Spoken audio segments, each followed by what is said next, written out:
everybody, this is Julissa. Thank you so much everybody for coming to the channel. Thank you to everybody who's listening right now in the podcast. It is Saturday, January the 10th, 2026.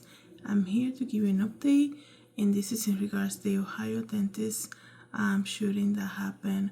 Well, it was him and his wife who were found dead last week, December the 30th. They were found dead in their apartment in Ohio, in their townhouse. I had come here and given you 2 episodes regarding this, regarding the updates that they were releasing. But now it has been officially said that the ex-husband of Monique Tepe has been charged with the murder of the doctor Spencer and her Monique. So I'm going to talk to you guys about how that came to be. Before I continue, I want to give you a trigger warning because as we know everything that happened there. So I'm going to give you a trigger warning. I'm also going to ask you to please subscribe to the YouTube channel, JulissaDesigns. And thank you so much to everybody who has been subscribing. And of course, everybody who's watching the video and listening using Spotify and Apple Podcasts. Thank you everybody for doing that. It really helps me as a creator. You can always leave a comment for me, and you can also reach out through any of the social media using JulissaDesigns, the name JulissaDesigns. You can find me that way. So, you know, it's a sad story overall, right? We know that the 2 kids were left in the home. The children are 2 and 4. They were left in the home to basically wake up to this tragedy, to find their parents like that. It's shocking. I remember coming here and telling you how in one of the calls that were made to the operator, to the 911 operator, you can hear one of the children crying out, right? And that is so sad because everything that happened to them, probably everything that they heard, who knows, maybe they were awakened by the discussion, some type of argument that happened. A couple days ago, they released a surveillance video of this man basically walking away from the residency of the Tepe. And I come here and told you guys I couldn't believe that there was no other neighbor coming forward with some type of video, surveillance video, or any type of information, something that they heard, or some type of, something, some type of lead or something like this. But let me read to you guys exactly how that came to be. Like I said, and it says here that the ex-husband of a slain Ohio dentist wife was arrested for allegedly gunning down the couple inside their home and leaving them for dead as their 2 young children cried. The court records show, and his name, right? Michael David McKee, 39 years old, was arrested Saturday by the sheriff's office in Illinois shortly before noon and slapped with 2 counts of murder for fatally shooting Spencer and Monique Tepe inside their 4-bedroom Columbus home on December the 30th. McKee married Monique in 2015. She then filed for divorce in May 2017, according to the court records. I don't know what it is, but this guy's face, I'm gonna see if I can show you guys here on the iPad.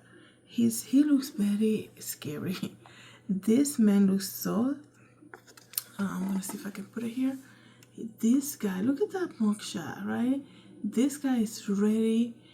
Like you see that face coming, like like something horrible is gonna happen.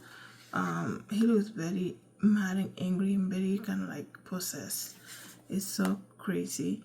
It says here that the records indicate that the divorce was amicable, while the ex is living in Virginia. They were living in Virginia at that time. I heard her, right? Because when a story like this is shared, so people were trying to figure out what happened here, right? People also were saying, the more people that see a story like that, and we didn't have the answer, we begin to speculate.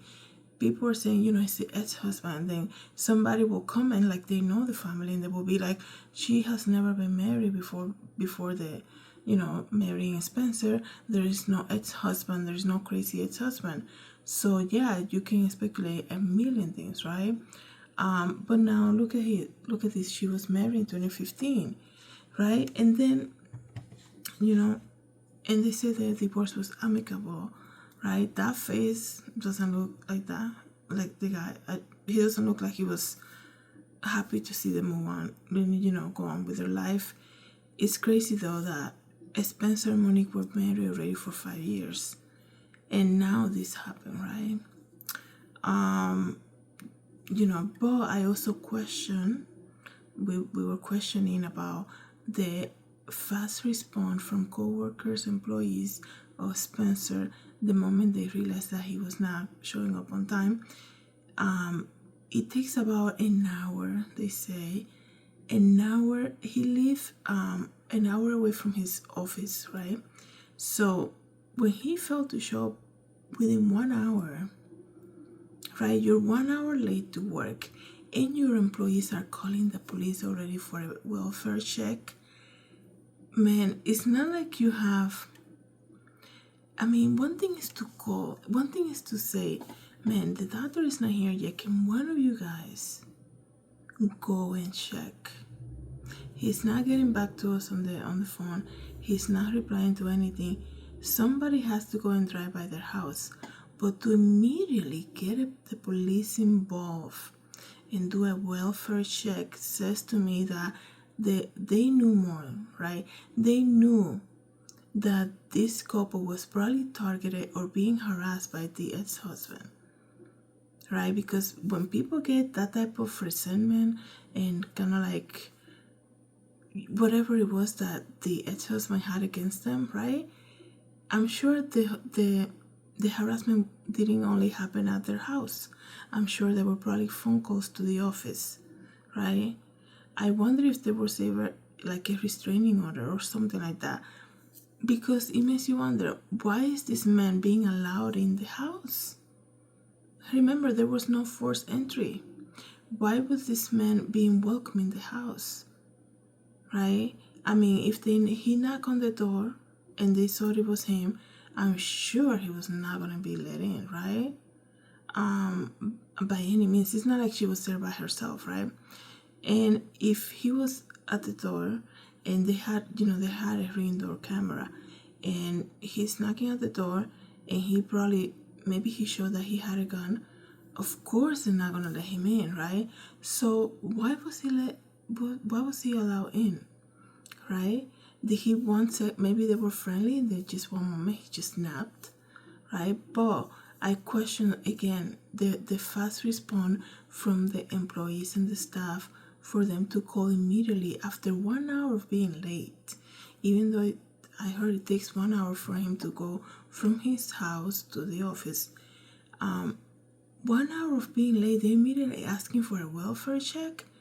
Two responsible adults. It's not like one person who was living on their own, right, and has some health issues or something like this. That would probably be more understandable, right? So it leads me to believe that there's some threats were probably made, some type of threats. And when people get threatened like that, they usually say it to somebody and they say, hey, if one day I don't show up on time and Monique is not even answering, call the police immediately, right? That's what it sounds like to me. Let me see what else I can get, what other information I can get for you guys in case you haven't seen the latest update about this. But this was, some people say it was very it was already coming, right? Because people knew that she was married before. But wow, I wonder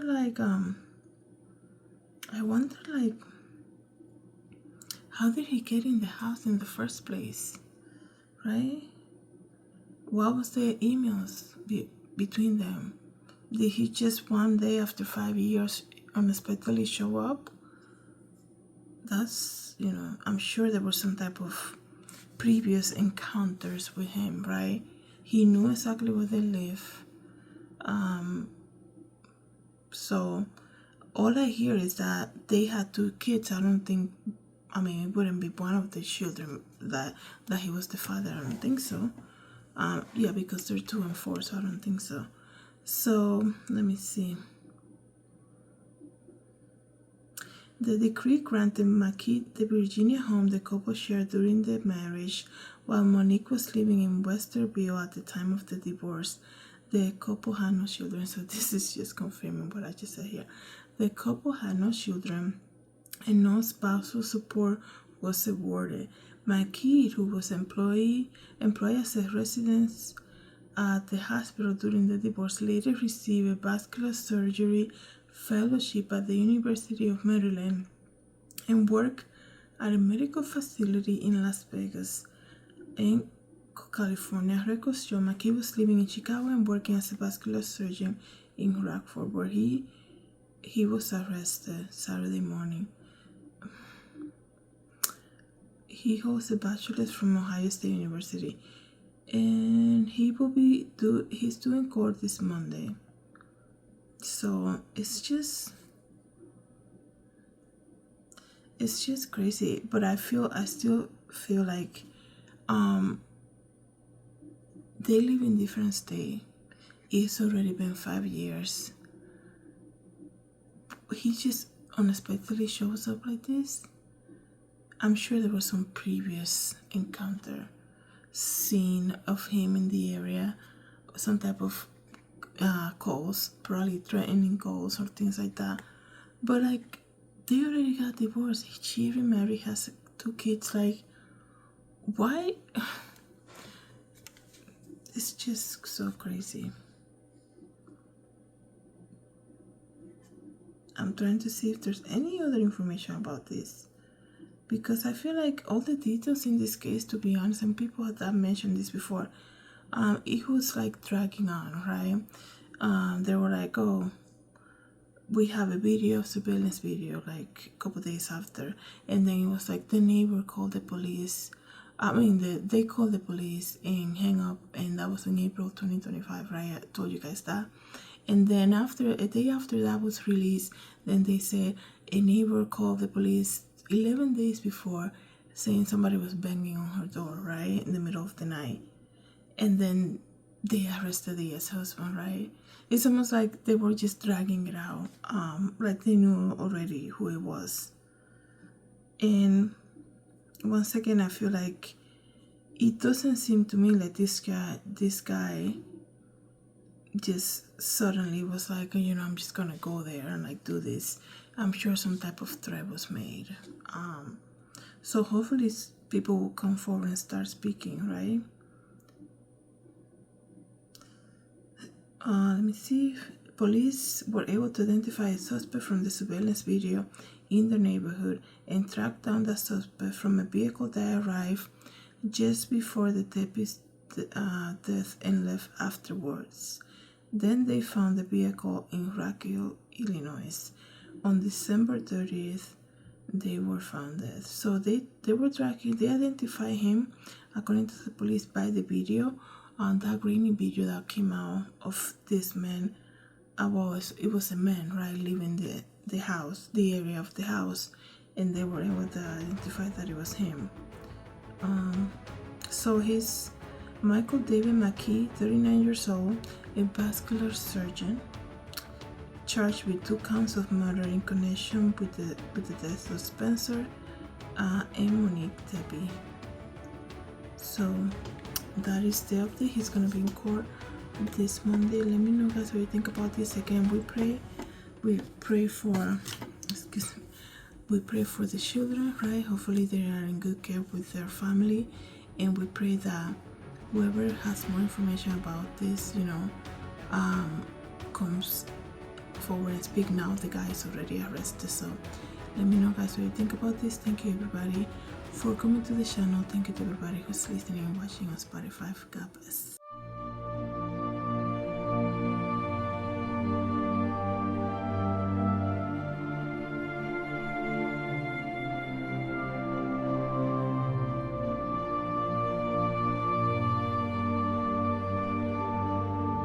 Hi everybody, this is Julissa. Thank you so much for coming to my YouTube channel. Don't forget to share, like, and subscribe, and I hope to see you in the next video. Have a good day, everybody. God bless.